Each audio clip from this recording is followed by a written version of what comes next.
Shalom semua jemaat yang dikasihi di dalam nama Tuhan kita Yesus Kristus. Semoga Anda semua tetap dalam keadaan yang baik atas pimpinan, berkat, dan naungan tangan Tuhan kita Yesus Kristus. Dan sebelum kita mendengarkan perkongsian firman Tuhan, saya ingin mengajak semua jemaat untuk berdoa bersama-sama. Mari kita berdoa. Haleluya.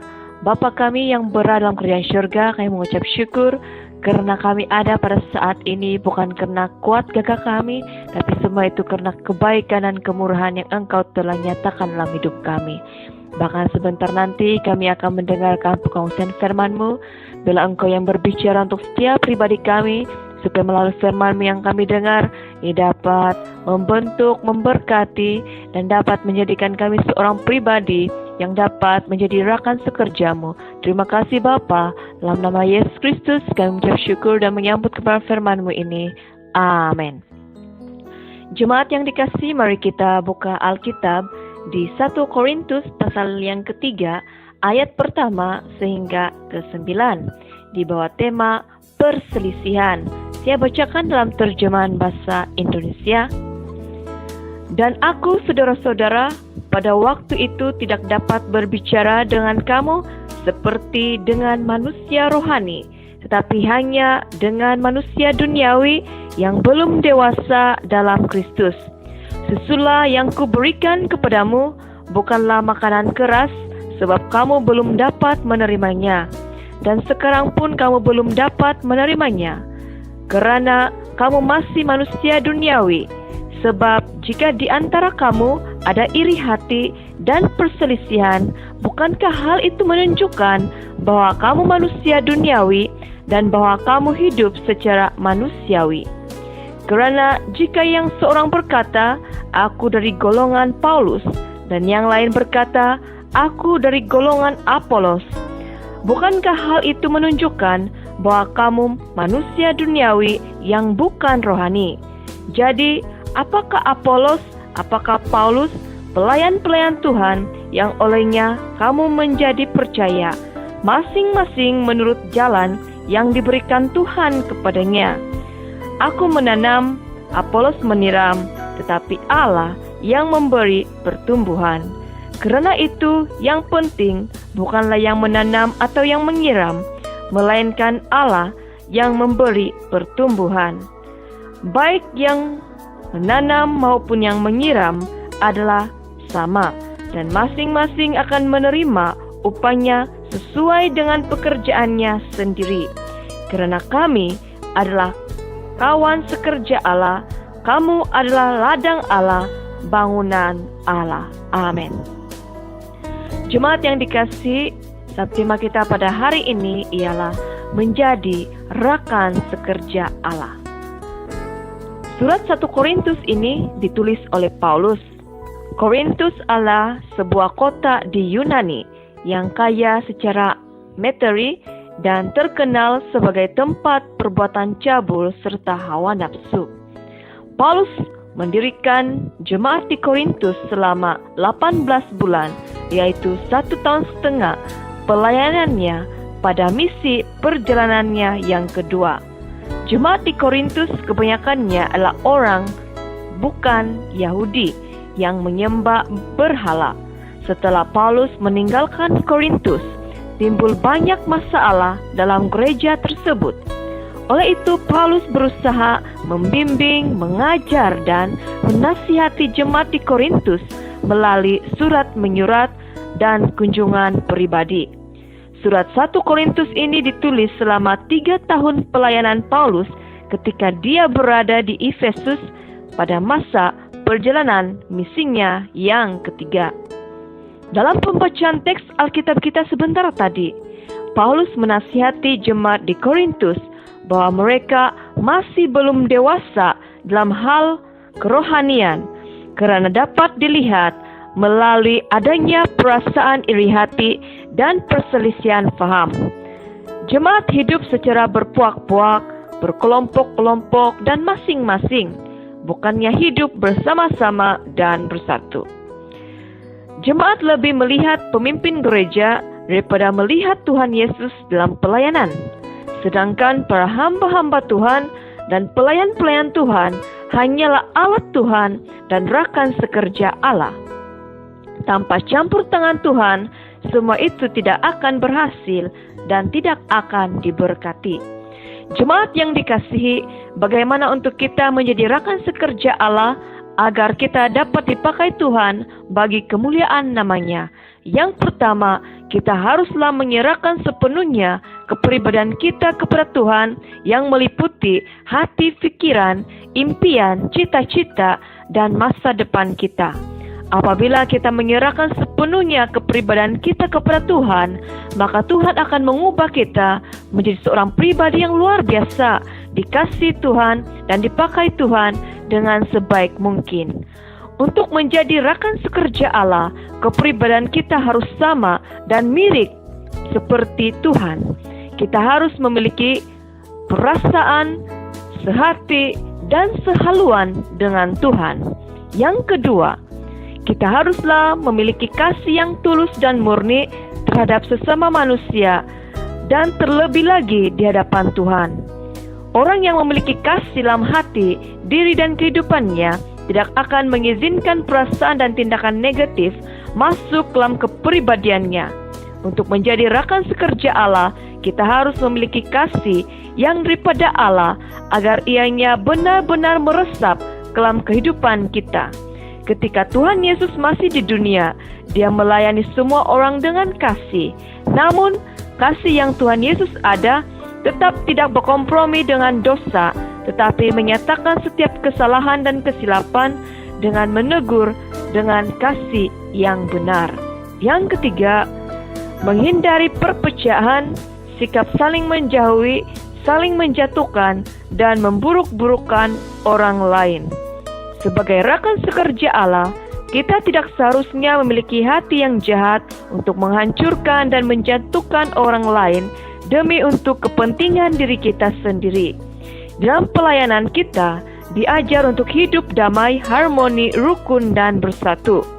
Tuhan tidak akan dapat bekerja sama dengan orang yang memiliki motivasi yang salah, orang yang egois, orang yang belagak pandai, orang yang suka memberontak, orang yang suka keluar masuk pelayanan sesuka hati, orang yang suka mencari kenikmatan dan kepuasan hati sendiri dengan berpindah-pindah gereja dan sebagainya. Orang yang suka berpindah-pindah adalah orang yang tidak memiliki hala tuju di dalam pelayanan dan kehidupannya. Orang yang tidak menyelami arti sebenar sebuah kesatuan sebagai rekan sekerja Allah. Masalah dan perselisihan paham itu mungkin akan terjadi baik dalam lingkungan keluarga kita, percintaan kita, pergaulan kita, dan dalam lingkungan pelayanan dan pekerjaan kita. Namun itu tidak berarti bahwa kita harus meninggalkan tempat asal kita, tetapi kita harus belajar untuk mengatasi setiap masalah dengan minta campur tangan Tuhan di dalam kasih dan perdamaian. Yang keempat, tidak berpuak-puak, berkelompok-kelompok, dan tidak mengagungkan pemimpin atau gereja atau apapun juga melebihi Tuhan Yesus. Apabila kita mengandalkan, lebih mengutamakan, dan mengagungkan sama kita manusia daripada Tuhan Yesus, berhati-hatilah, karena itu mungkin akan membuatkan hati kita kecewa karena setiap manusia tidak sempurna. Apabila pemimpin kita jatuh, kita akan merasa kecewa. Apabila gereja itu ditinggalkan dan pemimpin kita berpindah, kita mungkin akan merasa hampa dan kecewa. Tapi apabila kita mengutamakan dan mengagungkan Tuhan Yesus melebihi segalanya, maka kita tidak akan pernah dikecewakan.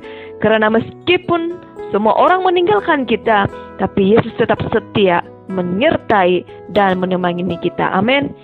Kita tidak akan pernah dihampakan dan dibiarkan oleh Tuhan, karena Tuhan Yesus adalah gembala agung untuk kita semua. Oleh itu, untuk menjadi rekan sekerja Allah, maka kita haruslah mengutamakan Tuhan Yesus melebihi segala-galanya. Amin. Jemaat yang dikasihi, untuk menjadi rekan sekerja Allah, Tuhan tidak mencari orang yang pintar, orang yang hebat, orang yang terpelajar, dan orang yang berpengaruh. Tetapi Tuhan mencari dan memakai orang yang memiliki kerendahan hati, yang siap untuk berkomitmen, orang yang memiliki kasih, orang yang mengandalkan Tuhan, orang yang siap bekerja sama dengan Tuhan, dan orang yang mau dipakai Tuhan. Apabila kita mengetahui dan memahami panggilan kita, maka kita akan dapat mengembangkan diri kita sesuai dengan kemampuan dan panggilan kita. Amin. Kita akan bersukacita, bekerja sama, dan melayani bersama-sama dengan teman-teman kita yang lain. Kita akan dapat berjalan seiring dengan Allah sebagai rekan sekerja Allah yang siap dibentuk, diasah, dan dipimpin oleh Allah. Izinkanlah Tuhan memimpin kita, maka kita akan selalu bersukacita, berpengharapan, dan berkemenangan di dalam Kristus. Karena tanpa Tuhan, kita tidak akan mampu berbuat apa-apa.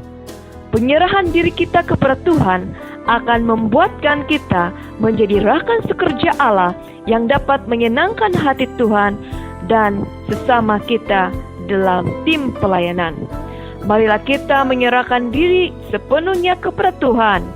Marilah kita memiliki kasih yang tulus. Jangan berlaku jahat terhadap sesama, bahkan dalam teman sepelayanan. Jangan selalu berpindah-pindah agama dan kepercayaan. Dan jangan suka berpindah-pindah gereja. Dan jangan suka mengagungkan orang lain atau apapun melebihi Tuhan Yesus. Jadilah pribadi yang memiliki keyakinan, komitmen, kerendahan hati, dan penguasaan diri. Amin. Pilihan ada dalam tangan kita. Apakah kita ingin menjadi rekan sekerja Allah atau ingin menjadi musuh Allah yang menghalang pekerjaan Allah dan menjadi penghalang untuk pertumbuhan kerohanian sama kita? Tuhan tidak pernah memaksa kita untuk membuat pilihan, tapi pilihan yang akan kita buat itu akan diadili. Jemaat yang dikasihi, biarlah kita menjadi rekan sekerja Allah dan rekan yang siap untuk saling memperlengkapi, saling membangun, dan melayani sama kita. Mari kita berdoa. Terima kasih Bapa melalui firman-Mu yang telah kami dengar sebentar tadi, di mana kami harus belajar untuk memiliki hati yang tulus, hati yang murni, hati yang terbuka, siap bekerja sama untuk dipakai bagi kemuliaan nama-Mu. Jika selama ini Tuhan, mungkin kami dan ada di antara kami yang seringkali memburuk-burukan sesama kami, coba menjatuhkan kami, coba menghancurkan kehidupan dan pelayanan kami. Siapapun mereka, kami mau mengampuni mereka dan memberkati mereka. Karena kami percaya, selagi Tuhan berpihak kepada kami tidak akan pernah jatuh, tapi kami akan tetap naik. Kami akan tetap menjadi kepala dan bukan ekor. Dan kami akan tetap menjadi anak yang dikasihi. Kami menyerahkan setiap tim pelayanan kami ke dalam tangan-Mu. Pakailah kami seluruh dengan kehendak-Mu, sehingga semua orang akan mengagungkan Engkau, akan mengutamakan Engkau, dan mengenal Engkau sebagai Tuhan dan Juru Selamat kami yang pribadi. Berkatilah iman kami, supaya apapun goncangan yang akan kami alami, kami tidak akan pernah menyerah kalah dan berputus asa, karena Engkaulah Mesias kami. Ya Tuhan, kami mau berdoa juga untuk kesehatan kami semua, supaya Engkau yang memberkati setiap orang-orang yang sakit, supaya kami semua dapat melayani Engkau dengan sebaik mungkin. Dan ketika kami sakit, ajarlah kami untuk selalu memiliki kerendahan hati dan mengingat bahwa tubuh kami bukanlah milik kami, tapi tubuh kami adalah milik-Mu. Bapa, berkatilah setiap apa yang ada pada kami, supaya itu dapat kami mempersembahkan untuk kemuliaan dan keagungan dan kedaulatan nama-Mu. Terima kasih Bapa, dalam nama Yesus Kristus kami bersyukur dan berdoa. Amin. Salam kasih daripada saya, Gembala Felianivo. Tuhan menyertai dan memberkati kita semua. Amin.